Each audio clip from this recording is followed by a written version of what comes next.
Bismillahirrahmanirrahim. Assalamualaikum warahmatullahi wabarakatuh. Perkenalkan, nama saya Nadia Reski Nadila, NIM 2017 1011 0311 235, MAPS kelas D. Pada kesempatan ini, saya akan menyampaikan tugas yang diberikan oleh dosen pengampu pada mata kuliah ini, yakni Ibu Tinu Dwi Cahyani, di mana beliau menugaskan kami untuk memberikan argumentasi hukum terhadap putusan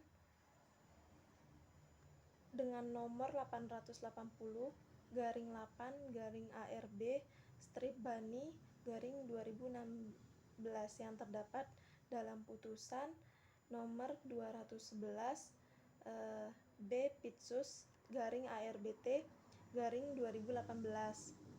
mengenai putusan tersebut, memberikan argumen terhadap putusan tersebut dari segi perspektif sebagai arbiter.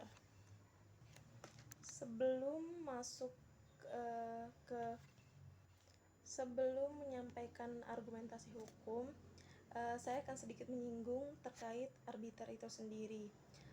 Arbiter sebagai pihak ketiga yang menangani dalam menjalankan tugasnya dan menyelesaikan sengketa dengan cara memberikan putusan.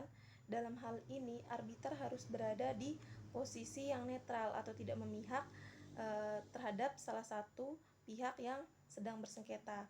Selain itu, yang paling esensial adalah independensi dari arbiter selaku penengah dalam melaksanakan tugasnya, sehingga dapat diperoleh suatu putusan yang adil, cepat, dan memuaskan para pihak yang bersengketa. Namun, tidak dapat dipungkiri bahwa pada kenyataan tidak semua putusan yang dihasilkan melalui arbitrase ini akan memberikan kepuasan bagi para pihak-pihak yang sedang bersengketa, karena ada kalanya putusan arbitrase ini tidak memberikan kepuasan bagi salah satu pihak yang sedang bersengketa. Hal ini dapat disebabkan karena ada hal-hal dalam putusan sengketa diragukan keabsahannya atau ada alasan yang lainnya. Dalam hal ini, seperti kasus antara PT Bangun Cipta Sarana yang mengajukan gugatan terhadap PT Jasa Marga ke Badan Arbitrase Nasional Indonesia atau sering disebut dengan BANI. Gugatan yang diajukan oleh PT Bangun Cipta Sarana pada tanggal 16 Agustus 2016 mendapat nomor register perkara yakni 880/8/ARB/Bani/2016. Dalam gugatan tersebut, PT Bangun Cipta Sarana meminta besaran bagi hasil atas perjanjian pelebaran ruas tol Cawing sampai Cibitung sebesar 211,96 juta miliar.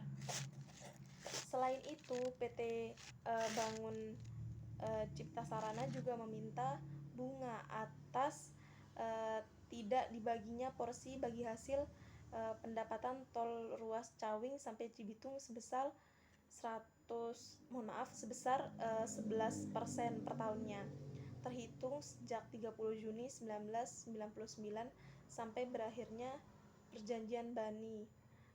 Pun akhirnya memutuskan PT Jasa Marga harus membayar 113.160.713.901 rupiah miliar kepada PT Bangun Cipta Sarana.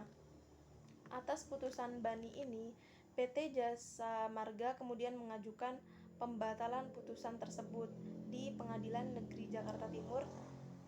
Namun upaya PT Jasa Marga tersebut ditolak oleh Majelis Hakim Pengadilan Negeri Jakarta Timur. Terhadap putusan tersebut, PT Jasa Marga pun mencoba kembali untuk melakukan upaya banding, namun tetap tidak membuahkan hasil. Kemudian ada beberapa argumentasi hukum yang akan saya sampaikan yang terhadap kasus ini. Yang pertama, mengenai tuntutan tentang pembatalan putusan arbitrase yang dilakukan oleh PT Jasa Marga telah diatur di dalam pasal 70 Undang-Undang Nomor 30 Tahun 1999 tentang arbitrase dan alternatif penyelesaian sengketa. Pasal tersebut secara limitatif mengatur tentang alasan-alasan apa saja yang dapat dijadikan dasar oleh para pihak untuk mengajukan permohonan pembatalan suatu putusan arbitrase. Dalam pasal tersebut menyatakan bahwa terhadap putusan arbitrase, para pihak dapat mengajukan permohonan pembatalan jika putusan tersebut diduga mengandung unsur-unsur antara lain sebagai berikut. Poin A, surat atau dokumen yang diajukan dalam pemeriksaan setelah putusan dijatuhkan diakui palsu atau dinyatakan palsu. Kemudian poin B, setelah putusan diambil ditemukan dokumen yang bersifat menentukan yang disembunyikan oleh pihak lawan. Kemudian poin C, putusan diambil dari hasil tipu muslihat yang dilakukan oleh salah satu pihak dalam pemeriksaan sengketa. Dalam kasus ini, PT Jasa Marga tidak menyebutkan alasan ingin melakukan pembatalan putusan arbitrase yang memenuhi unsur-unsur yang ada di dalam pasal 70, sehingga tuntutan dari PT Jasa Marga tidak dikabulkan oleh majelis hakim. Mengingat bahwa putusan arbitrase bersifat final and binding, maka final dan binding, maka memang sewajarnya upaya permohonan pembatalan putusan arbitrase ini diatur dengan setegas mungkin. Hal ini tercermin dalam penjelasan pasal 70 Undang-Undang Nomor 30 Tahun 1999 tentang arbitrase dan alternatif penyelesaian sengketa, yaitu dijelaskan bahwa permohonan pembatalan hanya dapat diajukan terhadap putusan arbitrase yang sudah didaftarkan ke pengadilan. Alasan permohonan pembatalan putusan yang disebut dalam pasal ini harus dibuktikan dengan putusan pengadilan. Apabila pengadilan menyatakan bahwa alasan-alasan tersebut terbukti atau tidak terbukti, putusan pengadilan ini dapat digunakan sebagai dasar pertimbangan bagi hakim untuk mengabulkan atau menolak permohonan. Dengan adanya syarat-syarat di atas, maka dapat disimpulkan upaya pembatalan putusan arbitrase adalah langkah upaya hukum ekstra yang dapat ditempuh apabila memang telah terjadi kecurangan-kecurangan dalam proses arbitrase, sehingga keuntungan arbitrase yaitu kecepatan dalam proses dapat terpenuhi karena setiap putusan arbitrase tersebut tidak gampang dibatalkan.